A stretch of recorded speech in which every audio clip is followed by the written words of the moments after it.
Sa ngalan ng Ama at ng Anak at ng Espiritu Santo. Amen. Kapatid, huminga ka ng malalim. Isa pa. Damhin mo ang bawat pasok at labas ng hangin sa iyong mga baga. Sa sandaling ito, nais kong isipin mo na ang silid na kinalalagyan mo ngayon ay hindi na isang silid ng ospital o silid ng bighati, kundi isang banal na santuaryo. Ang Diyos ay naririto. Nararamdaman niya ang bawat kirot na tila humahati sa iyong katawan. Naririnig niya ang bawat hikbi ng iyong puso na hindi mo mailabas sa iyong mga labi. Huwag kang magmadali, kapatid. Ang Diyos ay may oras para sa iyo. Hindi siya nagmamadali. Nais niya na ibigay mo sa Kanya ang lahat ng iyong takot, ang lahat ng iyong pag-aalinlangan, at ang lahat ng iyong mga katanungan kung bakit ito nangyayari sa iyo. Panginoong Hesus, Ikaw ang Alpha at Omega, ang dakilang manggagamot na walang pinipiling panahon. Lumalapit kami sa iyong lukna ng awa ng may buong pagpapakumbaba. Kinikilala namin na kami ay alabok lamang, marupok at madaling mabuwal kung wala ang iyong lakas. Lord, bago namin hilingin ang himala ng kagalingan para sa aming mga laman, isinasamo namin ang iyong banal na kapatawaran. Patawarin mo kami sa aming mga pagkakasala, sa isip, sa salita, at sa gawa. Patawarin mo kami kung mas pinili naming makinig sa ulat ng mundong ito kaysa sa iyong ulat ng buhay. Patawarin mo kami kung hinayaan naming mamugad ang galit at bait sa aming mga dibdib. Ngayon, Panginoon, sinisiyasat namin ang aming puso. Mayroon bang mga taong hindi namin mapatawad? Mayroon bang mga sugat ng nakaraan na naging lason na sa aming espiritu?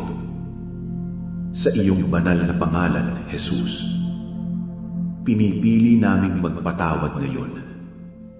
Pinapatawad namin ang mga taong nanakit sa amin, ang mga taong nangiiwan sa amin sa gitna ng laban, at ang mga taong nagdulot ng sugat na hindi na nakita ng iba.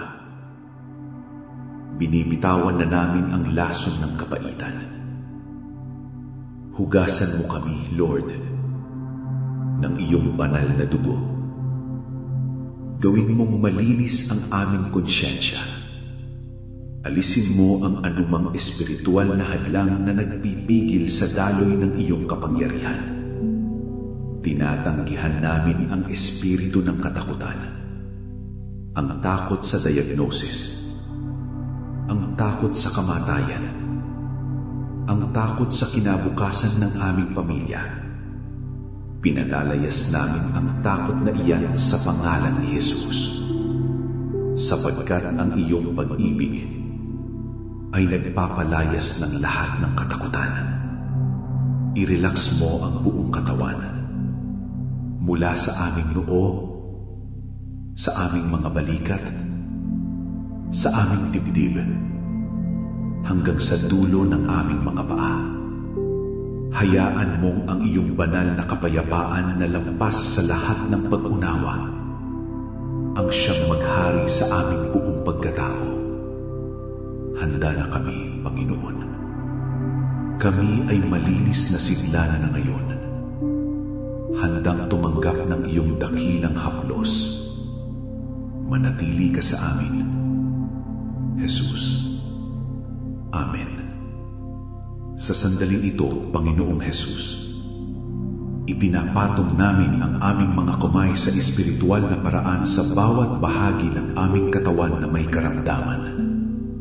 Ikaw ang Divine Architect. Ikaw ang lumikha sa amin. At alam mo kung paano kami aayusin. Inuutusan namin sa bawat selula, bawat tissue, at bawat organ na bumalik sa iyong banal na disenyo ng kalusugan. Mula sa tuktok ng aming ulo, Lord, ayusin mo bawat ugat at bawat bahagi ng aming utak. Sa mga dumaranas ng stroke, neurological disorders o Alzheimer's, inuutusan namin ang bawat neurotransmitter na gumana ng tama. Tunawin mo ang bawat blood clot. Sa mga may tumor o bukol sa ulo, sa init ng iyong banal na espiritu, tunawin mo sila ngayon din. Hanggang sa maglaho at hindi na muling makita pa. Hipuin mo ang aming mga mata.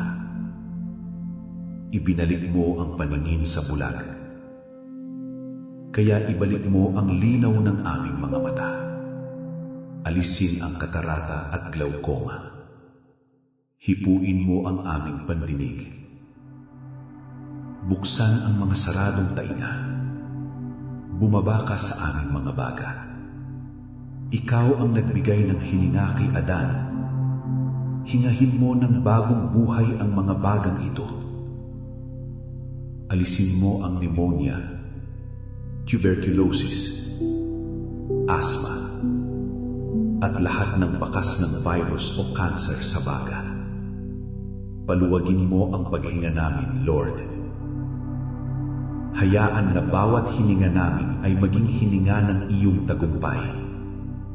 Hipuin mo ang aming puso, ang sentro ng aming pisikal na buhay. Ayusin mo bawat valvula, bawat artery, at bawat ugat.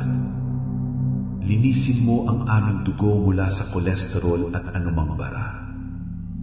Sa mga may mataas na blood pressure, inuutusan namin ang aming puso na tumibok ayon sa iyong banal na ritmo.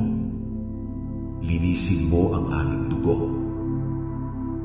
mula sa leukemia, anemia, at lahat ng uri ng toxins.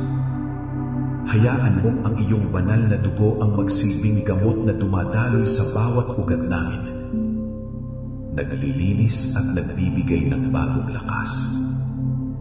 Dumako ka sa aming internal organs, sa aming atay, bato, at pancreas. Linisin mo sila, Lord. Sa mga kapatid naming sumasailalim sa dialysis, kami ay sumasamo para sa isang miraklo. Buhayin mo ang kanilang mga kidneys. Pababain mo ang creatinine level sa normal level. Ipakita mo na ikaw ang Diyos na nagpapanumbalik ng tissue at laman.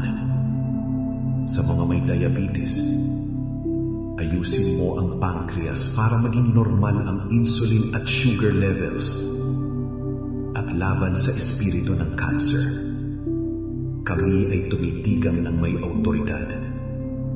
Anuman ang stage nito, sa pangalan ni Jesus, inuutusan namin ang bawat malignant cell na matuyo mula sa ugat. Hindi kayo kabilang sa templo ng Diyos. Mamatay kayo at hindi nang bumalik pa. Salamat, Panginoon. Dahil nararamdaman na namin ang init ng iyong presensya. Salamat dahil ang kaginhawaan ay dumadaloy na ngayon sa bawat tissue na dating may kasakit. Salamat dahil ang aming lakas ay muling bumabalik para sa dang-agila. Hindi kami maghihintay sa resulta ng laboratorio bago namin kaya purihin. Ngayon pa lang ay itinataas namin ang aming mga kamay sa pasasalamat. Salamat sa maayos na pagtulog na ibibigay mo sa amin ngayong gabi. Salamat dahil bawat gamot na iniinom namin ay binabasahan mo upang maging mabisang instrumento ng iyong paggagaling. Lord, basbasan mo rin ang mga doktor, nurse at lahat ng nag-aalaga sa amin.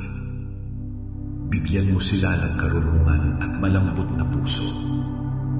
Pero higit sa lahat, ikaw ang aming pinagtitiwalaan.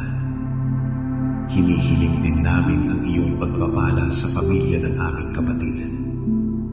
Alisin mo ang kanilang pag-aalala at punan mo ang bawat pangangailangang pinansyal na daladala ng sakit na ito. Ipakita mo na ikaw ang aming provider, ang aming Jehovah Jireh. Ipinapahayag namin na ang aming kapatid ay mabubuhay at hindi mamamatay.